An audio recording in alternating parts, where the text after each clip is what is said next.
Hey there my lovelies, and welcome to my booktube channel, The Sassy Library Fox. My name is V, and today we're going to talk about my July wrap-up. And I didn't read a lot of books in July. I only read 3 books, but those 3 books were amazing. I was just busy with holidays and being on vacation in Italy. It was really nice. I even got a little bit tanned, but considering that I'm always so white, you probably won't see it on the cam. Anyway, I think this is the first time in a month I'm recording a video, so please be with me. I need to get back into the swing of things. Yeah, I'm behind on everything, on reviews, on videos, on my entire online presence. But I'm trying to catch up now, and well, I guess without further ado, let's just do this and let's talk about the 3 books I read in July. It was an exceptionally great reading month, I gotta tell you. I think I rated 2 books 5 paws and 1 book 4.5, so that was amazing. All the books I read were great. Okay, so I got my coffee at the ready. I got my cheat sheets. I always need them to remember what I wrote about the books. And let's just get to the first book I read. And the first book I read was Ocean's Blood by Thelma Mantey. And I think this is a book I put on my June to be read and finally managed to read and finish in July. So you finally get the review for it. Yay! Sorry it took so long. I read the books I put on my to-be-reads eventually. Yeah, anyway, I rated Ocean's Blood 5 paws because it was great. So it's basically about a man named Wind. And Wind was in a fight over his home country and they lost. And instead of dying like all his family and friends, he survived because he has a special gift. So now comes the part where Ashe comes into the game. Ashe is a singer, and singers are not exactly humans. They are human-like, but they have special abilities. They can borrow the voice of a human, if that human has a special gift like Wind does, and can, well, basically get entire armies to their knees with that voice. So Wind's special talent was discovered 10 years ago in a big and epic battle, which only he survived, as far as I can remember. Yes, I think he was the only survivor. And they took him with them, and he became, I don't remember what exactly the term was, but he became some sort of slave to a man named Silhorveen. And Silhorveen is one of the rather nasty singers, and Wind went through a lot of trauma being bound to him. So yeah, when Silhorveen he doesn't really die, but something happens and he can't take care of Wind anymore, so Ashe takes over.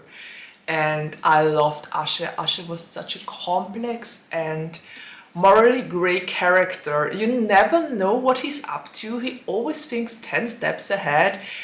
That mind of his is amazing. Seriously, I love characters like that are totally morally grey or dark even, and that are ruthless and do what they need to do. So Ashe totally delivered on that front, and he's extremely mysterious. The world building was great, but we are only allowed to see as much as Wind, and Wind is kept in the dark quite often. So we really don't get a lot of the world and just discover it step by step through his eyes. And boy, I just love the dynamic between those two. They are definitely enemies to lovers. Not all too sure if they might well, no, they are definitely not at the point of being lovers yet. It's a really slow burn, and there happen a lot of things between those two that make it hard to trust each other. They definitely have trust issues. So, I just loved it. The book was so complex, the world building was amazing. I gave it 5 paws, and I can't wait to read the second book. Honestly, I want to grab that second book and get it in my greedy fingers. Okay, that one was great for an arc. I loved it. I absolutely loved it. Thank you to Thelma Mantey. Thank you so much for providing me with your book and for giving me that arc to read. I loved it. Can't wait for the second book. Okay, moving on. The second book I read in July was Asking for a Friend by Kara H.L. Chen. And I rated it 4.5 paws. And I got it as an arc from NetGalley and from the publisher, and honestly I loved it so much. It was amazing, but it totally wasn't what I expected. So okay, I think I gotta explain that here now. It was basically advertised as a rom-com, and I thought, oh nice, a book about 2 people that start to write an advice column for love advice together, and they are kind of enemies, and everything has that Taiwanese American background to it. That was what I expected, a light rom-com, but what I got was so much more, and I'm not even mad about it. I was so glad that there was so much more to the story. And it started really slow, but by the ending of the book I was totally invested and wanted to know how it would continue.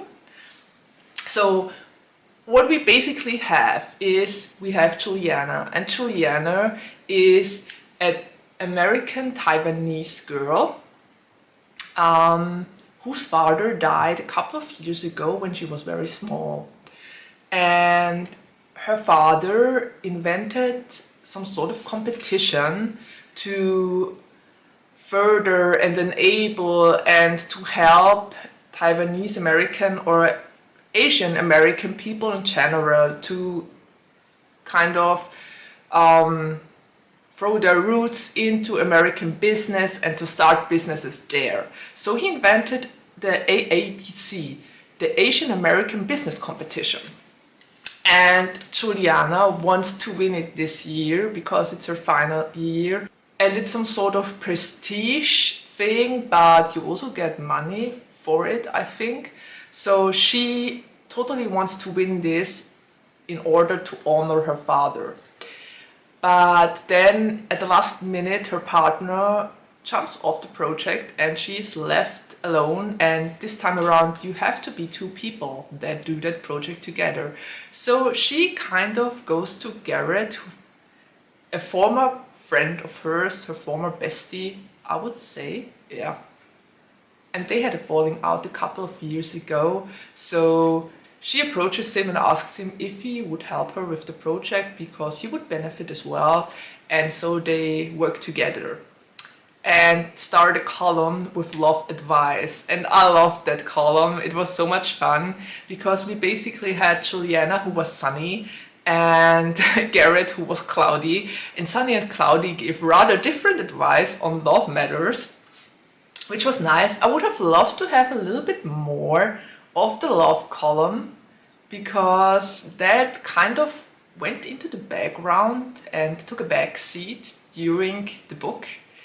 So yeah, that would have been nice to have a little bit more of the rom-com aspect and this kind of thing.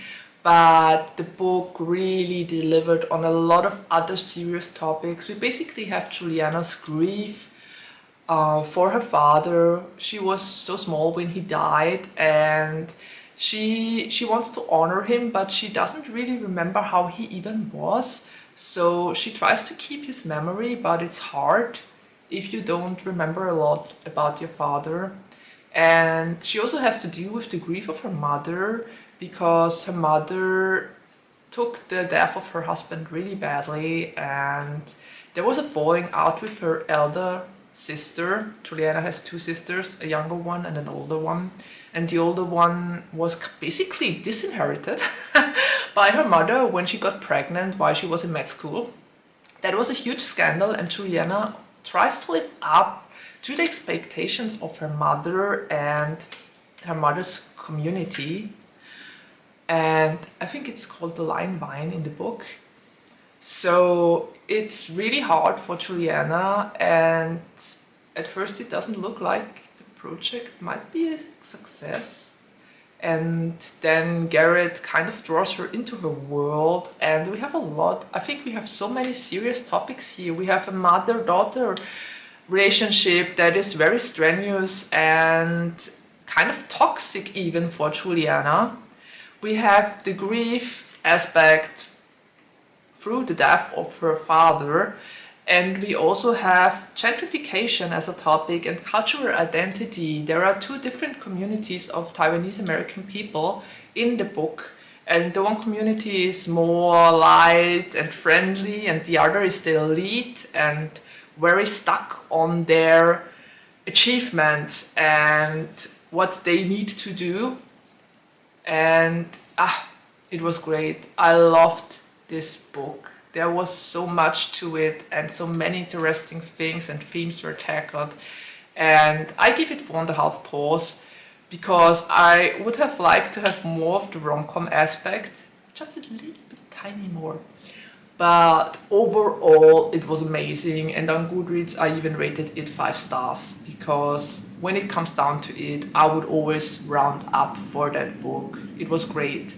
So I think if you're looking for a light-hearted rom-com, you might not be happy with the book, but if you're looking for more and for really interesting topics and the dynamics between parents and siblings and culture, identity, problems, or cultural identity in general as a theme, you might love this, just like I did. Okay, let me take a sip here.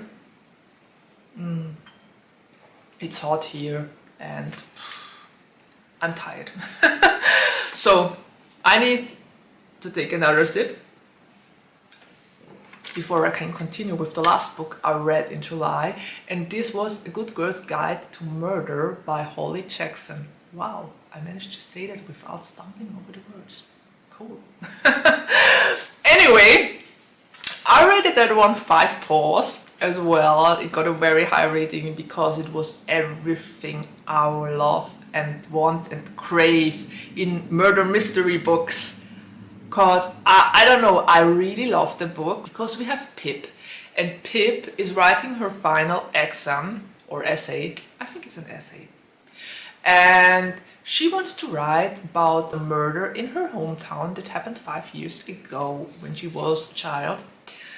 And back then, Sunny Boy or Sweetheart Sel Singh murdered his girlfriend Andy Bell and committed suicide after it. And that, the murder and the mystery around it, Andy was never found, so she was declared dead. But they found blood in her car, and yeah, it's all quite mysterious. She suddenly vanished and was never seen, and then shortly after, Sel committed suicide after sending a message that kind of sounded like he was guilty.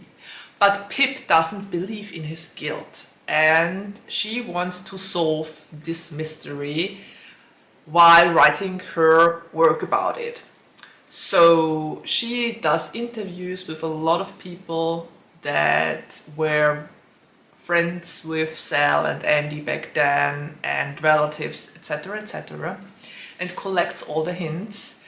And one of the people she interviews that later on decides to help her is Ravi, Sel's brother, who wants to clear his name because his family got a lot of, trouble, and people were or are still really mean to them because they think Sel murdered Andy, and Ravi is convinced that he didn't. So he helps Pip with her work, and they collect so many clues and they make a murder board, and it's just, I loved that we could find those clues alongside the characters. We have as much information as Pip and Ravi have, and we kind of figure out the case along with them, and I love that. I love that we weren't kept in the dark, that we collected all the clues and hints and got all those informations through the interviews alongside those two, and that we were able to figure out the murder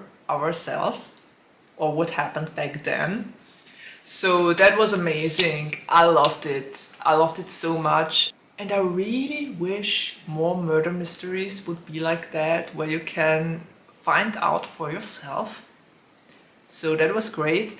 I recently heard that this is going to be a Netflix series, but I can't watch it. It already got out on the 1st of August, I think, but in Austria they didn't buy the rights, so I can't watch it, which kind of sucks. I really wish I would have been able to watch it, because after reading the book I would have loved to see that one on TV. But I guess I will have to wait until Netflix Austria decides that they want to show it as well. Anyway, I gave the book 5 paws, of course I did, because it was amazing, and it was one of the few books that kept me up until late at night, because I needed to finish it and to figure out who the murderer was. So that rarely happens to me, that a book is actually keeping me up into the night. But this book definitely did. Okay, so well, those were the 3 books I read in July. They were all amazing. I loved them all. I only rated one of them 4.5 paws and rounded it up on Goodreads to 5. So you might say I had an entire reading month with just 3 books, but all of them were kind of 5 paws, which is amazing. Honestly, I would rather read less books that are all 5 paws instead of too many that are all just 3 or 2. Okay, well, I guess we were already at the ending of my video. I would love to hear if you read those books already, if you got curious about them and want to read them now, and if you've been able to watch A Good Girl's Guide to Murder. I would love to hear your thoughts, if the series was good or not, if it did the book justice. But also, I would really like to hear what you read in July, if you had a couple of 5-star reads as well, or if it wasn't that good of a reading month for you. Just talk to me and let me know, and write it down in the comments below. I always love to hear from you and to read your comments. I always answer them as well. So there's that. And well, I guess there's nothing left to say except of take care, stay healthy and safe, and see you around the next time. Bye!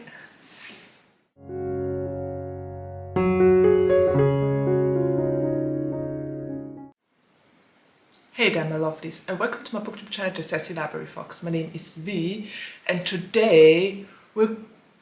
Oh, I forgot my name. Oh my gosh, that never happened before. Okay.